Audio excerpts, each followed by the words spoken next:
Right, hello, and welcome to the channel. Today we're tackling a topic more nuanced than a Boris Johnson apology, the most racist countries in the world. This isn't a competition, there's no gold medal for bigotry, this is about shedding light on some seriously problematic places. So, buckle up, Buttercup, because we're about to take a trip around the world. First up on our world tour of terrible places is India, a nation with a history of racism so extensive, it could fill a library. And not a nice library either. More like one of those dusty, dimly lit ones where the books are chained to the shelves and the librarian judges you for even thinking about checking one out. India is known for caste-based discrimination, as well as bias against people from certain regions, particularly northeastern states. Reports of prejudice against African nationals have been prominent in major cities. For centuries, the dominant group in India has treated minorities like second-class citizens, if they even considered them citizens at all. We're talking about a level of discrimination so ingrained it's practically part of the national DNA. It's like they marinated the entire country in prejudice and then baked it in the oven of injustice for generations.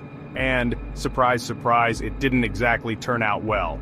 Now you might be thinking, surely things have gotten better by now? Well, yes and no.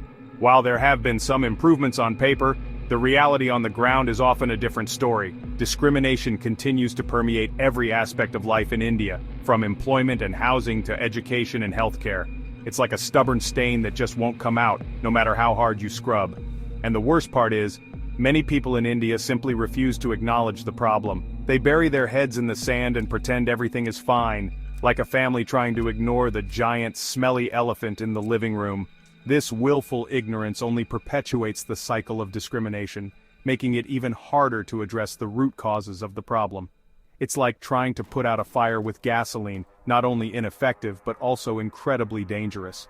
The government policies and societal attitudes have perpetuated this discrimination, making it a hostile environment for minority groups such as specific minority group.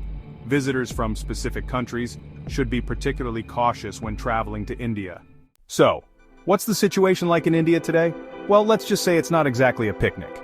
Unless your idea of a picnic involves being constantly harassed, discriminated against, and generally treated like garbage.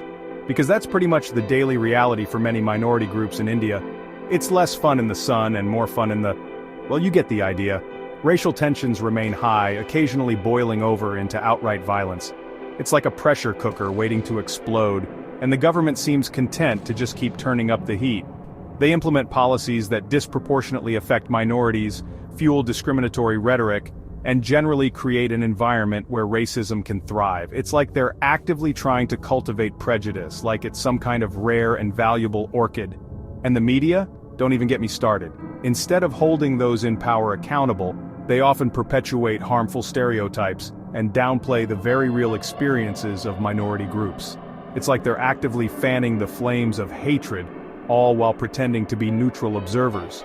It's the journalistic equivalent of watching your neighbor's house burn down and reporting on the interesting flickering lights. The result is a society where minorities are constantly marginalized and dehumanized.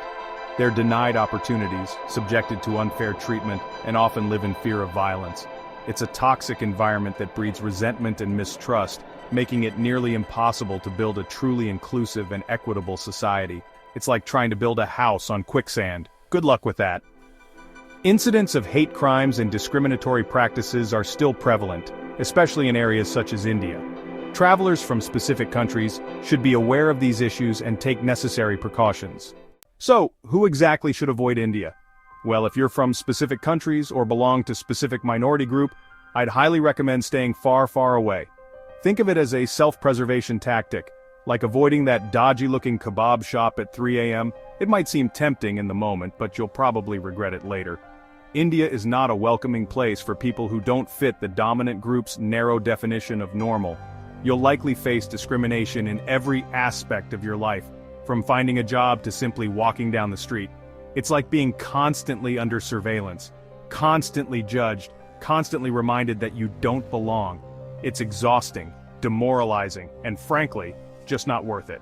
Now I know what you're thinking, but, John, isn't it important to engage with different cultures and learn about different perspectives? Yes, absolutely. But there's a big difference between engaging with a different culture and subjecting yourself to constant discrimination. One is educational, the other is just plain masochistic. There are plenty of other places in the world where you can experience different cultures without being treated like a second-class citizen. Places where you can learn, grow, and broaden your horizons without constantly looking over your shoulder. So, do yourself a favor and skip India. Trust me, your mental health will thank you. And besides, there are far more enjoyable ways to spend your vacation, like, I don't know, literally anywhere else. Next up on our journey is Country B, a nation with a history of systemic racism, particularly against specific minority group. The legacy of colonialism and segregation has left deep scars, and these issues continue to affect the lives of many. And instead of laser removal, it's going to require a complete overhaul of societal attitudes. Good luck with that, Lebanon. Lebanon's history is littered with examples of discriminatory laws, policies, and practices that have systematically disadvantaged minority groups. Discrimination against migrant workers, particularly those from African and South Asian countries. Systematic issues such as the kafala system contribute to racism against domestic and migrant workers. We're talking about everything from segregation and forced labor to outright genocide. It's a bleak and depressing history, the kind that makes you want to take a long, hot shower and scrub yourself clean of humanity. And while the overt forms of discrimination may have lessened over time, the underlying prejudices remain. It's like a virus that lies dormant, waiting for the right opportunity to resurface. And unfortunately, in Lebanon, those opportunities seem to be everywhere. It's like the country is a giant petri dish for prejudice, just waiting for the right conditions to breed a new strain of bigotry. This legacy of bigotry continues to shape the social, political, and economic landscape of Lebanon, creating deep inequalities and perpetuating cycles of disadvantage. It's like a broken record, skipping over and over again on the same track of injustice. And until Lebanon confronts its past and actively works to dismantle the systems of oppression that still exist, it will continue to be a breeding ground for racism and discrimination. Visitors from the US should be cautious. So, what's the situation like in Country B today?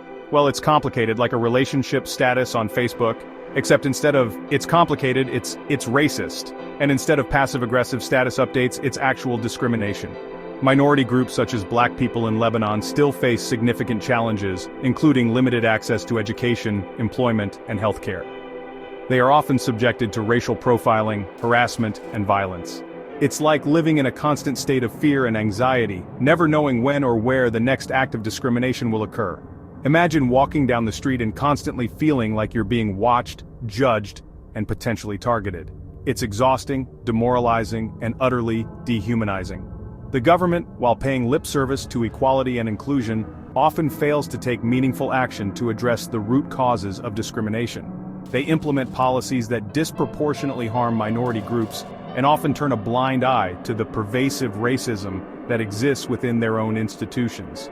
It's like they're trying to put out a fire with a squirt gun, ineffective and frankly, insulting. And the media? Well, they're often complicit in perpetuating harmful stereotypes and narratives that reinforce existing prejudices.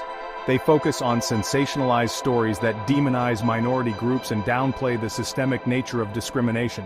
It's like they're actively throwing gasoline on the fire, all while pretending to be concerned about the flames. Travelers from specific countries should be aware of these issues and exercise caution. So, should you visit Lebanon? Well, that depends. Do you enjoy being treated like a second-class citizen? Do you relish the thrill of potentially being harassed or discriminated against? If so, then by all means, book your ticket. But if, like most sane people, you prefer to avoid such unpleasantries, I'd suggest steering clear of Lebanon, particularly if you're from US or belong to Black or Chinese groups. These groups have historically been the target of discrimination and prejudice in Lebanon, and sadly that hasn't changed much in recent years. They face significant challenges in every aspect of life, from accessing basic services to simply walking down the street without fear of harassment. Now, I realize that some people might argue that it's important to engage with different cultures and learn about different perspectives, even if those perspectives are, shall we say, problematic. And while I agree that cultural exchange is important, there's a big difference between learning about a culture and actively participating in a system that perpetuates discrimination. One is educational, the other is just plain irresponsible. So, unless you're a sociologist specializing in the study of racism, I'd recommend skipping Lebanon. There are plenty of other places in the world where you can experience different cultures without risking your physical and mental well-being. Trust me, your future self will thank you. Right, Libya. Just the name conjures images of, well, I'm not entirely sure. probably beige stucco and aggressively mediocre tourism brochures. But beneath that veneer of blandness lurks a history of racial tension thicker than a bowl of week-old polenta. Known for racial abuse and mistreatment of migrants from sub-Saharan Africa, often stemming from Libya's role as a transit country to Europe. Reports of human trafficking and slavery-like conditions have been documented, and much like that polenta, it's not particularly appetizing. We're not talking about a few isolated incidents here, folks. This is systemic, baked into the very foundation of the country like raisins in a particularly dense fruitcake. And nobody likes those raisins, nobody. And when I say baked in, I mean baked in. We're talking centuries of discrimination, prejudice, and just general awfulness towards minority groups, particularly against black or white people. It's the kind of history that makes you want to take a long, scalding shower, and then immediately follow it up with a stiff drink, or several. It's a complicated, messy story, and frankly, one that Country C would rather just sweep under the rug and pretend never happened. It's like trying to hide a dead badger in your attic. You might not see it, but you're definitely going to smell it. And your neighbors are definitely going to smell it, and eventually the whole town is going to smell it, and then you'll have to explain why there's a deceased badger in your attic. It's a whole thing. Similarly, Libya's history of racism isn't just going to magically disappear, so buckle up, Buttercup, because we're about to take a deep dive into the fetid swamp of Libya's racial past. We're going to unpack all the historical baggage, examine the festering wounds of prejudice, and hopefully, by the end of this segment, understand why simply ignoring the problem isn't a viable solution. Spoiler alert, it never is. Just a heads up. Now I know what you're thinking. John, this is depressing. I came here for lighthearted entertainment, not a lecture on the complexities of historical racism. And to that I say, tough cookies. This is important. Plus, where else are you going to learn about this stuff? Certainly not from Libya's tourism brochures. Those things are meticulously crafted to present an image of pristine beaches and smiling locals, conveniently omitting any mention of, the deeply ingrained societal prejudice. They're like those heavily filtered Instagram photos that make everyone look impossibly beautiful and happy, while conveniently ignoring the screaming toddler having a meltdown in the background. It's a carefully curated illusion designed to lure unsuspecting tourists into their sun-drenched trap. And while the beaches might be nice, the underlying racial tension is less so. Significantly less so. So, let's start at the beginning, shall we? And by beginning, I mean several centuries ago, when the seeds of this whole mess were first sown. It's a long and winding story full of twists, turns, and frankly, some truly appalling decisions. It's the kind of story that makes you question the very nature of humanity. And frankly, that's a question worth asking, because if we don't confront these uncomfortable truths, we're doomed to repeat them, and nobody wants that, except maybe the racists. But they're wrong. They're always wrong. Remember that. Visitors from specific countries should be particularly cautious when traveling to Country C. So, we've established that Libya has a bit of a checkered past, shall we say. Okay, less checkered, more completely drenched in the dark, inky stain of systemic racism. But what about today? Has anything changed? Well, yes and no, mostly no. But with a sliver of yes, just to keep things interesting. On the surface, things might appear to have improved. But scratch beneath that thin veneer of progress, and you'll find the same old prejudices simmering just below the surface. A volcano of hate. It's in the sideways glances, the whispered comments, the unequal opportunities. It's the kind of thing that makes you constantly question whether you're being treated differently because of the color of your skin. It's like trying to catch a greased pig, and then everyone around you pretends they didn't see anything. Now, I'm not saying that everyone in Libya is a raging racist, but the problem is, even the well-intentioned folks often perpetuate the problem through their silence and inaction. And while everyone's waiting, nothing changes.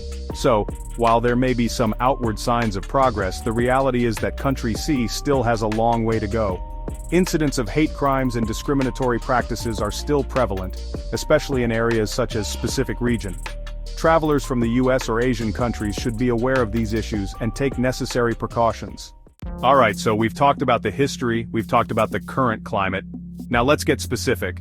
Who exactly faces discrimination in Libya? Well, the short answer is, a lot of people. The slightly longer answer is, anyone who isn't part of the dominant ethnic group. The most obvious targets of discrimination are, of course, the visible minorities. People whose skin color, religious practices, or cultural traditions differ from the dominant group. These folks face the brunt of the prejudice, the blatant discrimination, the outright hostility. It's demoralizing, it's frustrating, and it's a clear indication that country C still has a lot of work to do. Individuals from specific countries and those belonging to specific minority groups should avoid traveling to Libya due to the high risk of racial discrimination and violence. It is advisable to stay informed about the current situation and avoid areas known for racial tensions.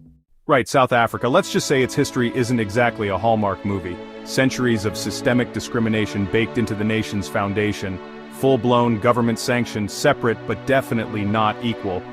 This legacy of discrimination didn't magically disappear overnight. Every so often, someone trips over the lump it creates, reminding everyone that it's still there. Many minority groups in South Africa still struggle to overcome these hurdles.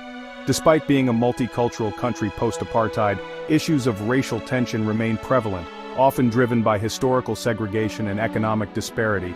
Reports of xenophobia, particularly against African migrants, are frequent. Visitors from specific countries should be cautious as the legacy of colonialism and segregation has left deep scars. South Africa has a checkered past, but what about the present? Yes and no. They've repainted the walls but not fixed the structure. On the surface, things seem better. Anti-discrimination laws exist and there's some progress in representation, but old prejudices remain. It's like whack-a-mole. Knock down one policy, another pops up. The problem runs deeper than a few bad apples. Systemic issues in institutions. It requires a complete overhaul. We have to demand better. Hold those in power accountable. It requires a fundamental shift in society. It takes time and effort. A collective commitment to justice and equity. Alright, let's get specific. Who exactly is facing discrimination in South Africa? Well, it's a complex tapestry of prejudice, woven together with threads of historical oppression, cultural bias, and systemic disadvantage. We're not just talking about one or two groups here. We're talking about a multitude of communities facing unique challenges. From the indigenous population, who have been systematically marginalized and dispossessed of their land, to recent immigrant groups struggling to integrate into a society that often views them with suspicion and hostility. It's like a buffet of bigotry, with something for everyone to hate. And the worst part is, it's often the most vulnerable populations who bear the brunt of this discrimination, those who lack the resources, the power, or the platform to fight back. Now, it's easy to get lost in the statistics and the generalizations, but it's important to remember that behind every data point, there's a human story.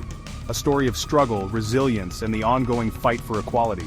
It's stories like these that remind us that racism isn't just an abstract concept.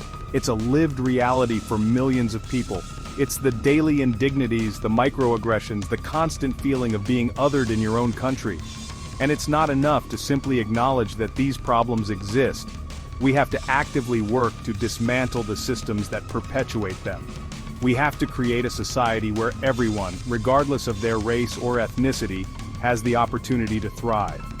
Due to the ongoing racial issues, individuals from outside of South Africa and those belonging to Asian groups should consider the risks before traveling to South Africa. It is important to stay informed and avoid areas with high racial tensions. Now let's talk about Russia. Reported issues with racism against people from Central Asia, the Caucasus, and Africa. Nationalistic and xenophobic attitudes have led to incidents of racially motivated violence and discrimination. It's like someone tried to bake a cake using gunpowder and tears. Societal attitudes and government policies have perpetuated this discrimination. It's the kind of history that makes you want to weep and punch a wall. The legacy of this past continues to shape the present. It's like a phantom limb, a constant reminder of injustices. We have to acknowledge the past, learn from it, and move forward. Visitors from Africa should be particularly cautious. It's time to rebuild with a commitment to justice, equality, and respect for all. Russia has a complicated history. How does that history play out in the present? It's a tangled web of social, economic, and political inequalities, disparities in wealth, education, healthcare, and political representation. Like a game of Monopoly, where one player starts with all the properties. These disparities are the result of centuries of exploitation and oppression. It's like a tree poisoned at its roots. No matter how much you prune, the poison spreads. Persistent poverty plagues many communities, lack of opportunity limits their potential, and daily discrimination. These are the scars of colonialism, deep wounds yet to heal. It might look okay on the surface, but underneath, it's still weak and vulnerable. Today, racial tensions remain high in India. Incidents of hate crimes and discriminatory practices are still prevalent, especially in areas such as specific region. Travelers from specific countries should be aware of these issues and take necessary precautions.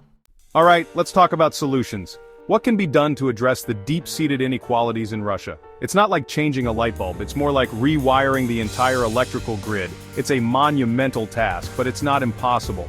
It starts with education. It's about fostering empathy, understanding, and a commitment to creating a more just and equitable society. It's like leveling the playing field, removing the obstacles that prevent certain groups from participating fully in society. The fight for equality is a marathon, not a sprint. However, individuals from specific countries and those belonging to specific minority groups should avoid traveling to Brazil due to the high risk of racial discrimination and violence. It is advisable to stay informed about the current situation and avoid areas known for racial tensions. Right, so there you have it. A whirlwind tour of some of the most racially problematic countries in the world, including Libya, Russia, and India. It's not exactly a cheerful topic, I know. It's like going to the dentist and finding out you need a root canal, a crown, and a full set of dentures, all at once. But it's important to talk about these issues even if they're uncomfortable, because ignoring them isn't going to make them go away. It's like pretending that a giant pile of dog poop in your living room doesn't smell. It does, it really, really does. We have to acknowledge the problem, understand its root causes, and then work towards solutions. It's like trying to solve a Rubik's Cube. It's frustrating, it's complex, and it requires a lot of patience. But with enough persistence, you can eventually get it back to its original state, or at least close enough that no one will notice. So, thank you for watching. If you found this video informative, please like, share, and subscribe to our channel for more content like this. And let us know in the comments what you think about this topic, and if there are any other countries you believe should be on this list. Because let's be honest, this list is probably just the tip of the iceberg. It's like looking at a single snowflake and trying to understand the entire blizzard. The countries mentioned in this video have significant issues with racial discrimination. It is important for travelers to be aware of these issues and take necessary precautions. Stay informed, stay safe, and avoid areas known for racial tensions.